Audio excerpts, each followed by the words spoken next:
तो डाबर के 2 डिवीज़न मैंने पूरे भारत में लॉन्च किए और उसके बाद आदरणीय नरेंद्र मोदी जी के यहाँ मुझे आयुष के ही विभाग में प्रधानमंत्री जन औषधि परियोजना का डायरेक्टर नियुक्त किया गया। मेरे 35 साल पूरे दवाई इंडस्ट्री में बीते। मैं आपको एक बात बताऊं कि डॉक्टर पता नहीं कब MBBS MD करके आता है। वो जब पढ़ के आया तब वो दवाई नहीं थी, और जब बीच में वो दवाई आती है तो उसको हमें पूरा डिटेल बताना पड़ता है कि इसके क्या साइड इफ़ेक्ट हैं, कितना डोज देना है, कैसे देना है, कब नहीं देना है वगैरह ABC सारी चीज़ों की हमें जानकारी है, क्योंकि डॉक्टर्स को हम जाके पढ़ाते थे। अभी इत्तेफाक की बात है कि 5 जनवरी को ये सारे डॉक्यूमेंट्स मेरे पास है, मैं अपनी मीटिंग्स में दिखाता हूँ। 5 जनवरी को महिला आयोग की अध्यक्षा के साथ हमारी मीटिंग थी पूना में। मुझे मेरे मित्र लेके गए, बाई कार गए हम वहाँ। मीटिंग उनके साथ हो गई, दूसरी मीटिंग चल रही थी। अचानक मेरे को हृदय में दर्द होना शुरू हो गया और धीरे धीरे वो इतना बढ़ गया, मैंने थोड़ी दवाई बाहर से जाके ले ली, बाहर मेडिकल स्टोर पर। लेकिन हालत ये हो गई कि मैं बेहोश होकर गिर पड़ा, दर्द में तड़फड़ा रहा था पूरी तरह से। वो लोग इत्तेफाकन जिसके साथ मीटिंग चल रही थी वो मेडिकल कॉलेज के मालिक थे, बैरिस्टर पेलुस्कर साहब। तो वो मुझे लेके गए, उन्होंने हॉस्पिटल में भर्ती कराया। मेरी सारी रिपोर्ट्स आप देख सकते हैं, सारा ECG और सारी चीज़ें लगातार चलती रही और मैं मरने की कगार पे था, ऑलमोस्ट मर चुका था। लेकिन मुझे वहाँ जिंदा ऊपर वाले ने रखना था, मैं आ गया।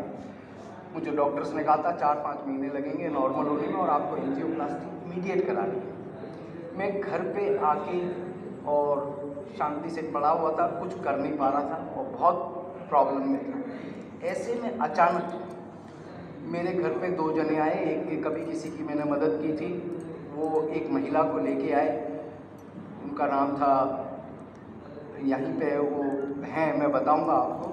तो मेरे घर पे उन्होंने आके मुझे इसके बारे में बताना शुरू किया, इस प्रोडक्ट के बारे में। अब मैं कैसे इसको ले रहा था, क्योंकि हर एक जना उसको मैं करके समझता है कि ये मेरे को पढ़ा रहे, क्योंकि मैं इस इंडस्ट्री का आदमी।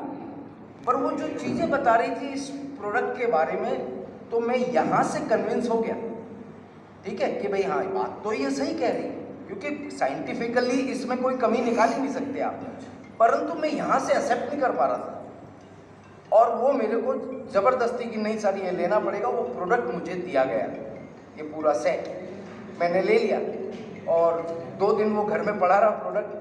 पर जैसा हर घर में होता है, पत्नी डांट लगाती है ना, तो ऐसे मुझे डांट पड़ी कि नहीं आपको भी लगाना चाहिए जब लिया है तो। वो मैंने यूज़ करना शुरू किया। आप विश्वास नहीं करेंगे, मेरे इसमें देखिए मैंने प्रोडक्ट कब लिया है, 6 फरवरी को, और मैं यहाँ पर 17 फरवरी को दौड़ता हुआ आया, क्योंकि इन 10 दिनों में मेरे अंदर जो परिवर्तन आया वो मैं आपको बता नहीं सकता कि मेरे अंदर क्या परिवर्तन आ गया। जो आदमी मौत की कगार पे हो और वो भी फार्मा इंडस्ट्री में रहा हुआ, मैं आपको कभी मेरे फोटोग्राफ्स दिखाऊंगा, हर राज्य के हेल्थ मिनिस्टर के साथ, हर राज्य में मुख्यमंत्रियों ने मेरा सम्मान किया है। मेरे को हमारे राज्य मतलब इस जो नेशनल गवर्नमेंट है उधर के प्रिंसिपल सेक्रेटरी ने मेरे को सम्मानित किया मेरे कार्यों की वजह से। तो मैं इसमें मास्टर था, लेकिन मैं मास्टर भी एक बार को समझने में ना गलती करता है, इस चीज़ को लाइटली लेता है। परंतु अब मैंने अपने जीवन का उद्देश्य बना लिया है कि मैं इस प्रोजेक्ट को खाली इसलिए नहीं करूँगा कि मुझे पैसा कमाना है, मैं इस उद्देश्य से करूँगा कि मेरे साथियों की हेल्थ, मेरे जितने मित्रगण हैं, रिश्तेदार हैं, उनके परिवार में कोई भी बीमार हो तो उसको किस तरीके से बचाया जा सकता है, अगर आप स्वस्थ हो तो बीमारियों को कैसे दूर रखा जा सकता है। ये ई-बायोटोरियम जो है ये एक ऐसा मिरेकल कर गई है कि पहली बार भारत का एक मेक इन इंडिया प्रोडक्ट आज विश्व में धमाके मचाने जा रहा है।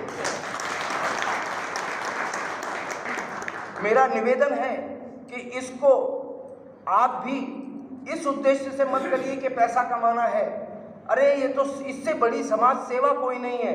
अगर हम जाकर के इसके बारे में लोगों को बताते हैं और उदाहरण प्रस्तुत करते हैं और उनने भी यूज़ कर लिया, तो हम बाकी लोगों के स्वास्थ्य का भी ध्यान रख रहे हैं। ये सबसे बड़ा नेक कार्य है और ऑटोमेटिकली आपके अकाउंट में पैसे आते जाते हैं।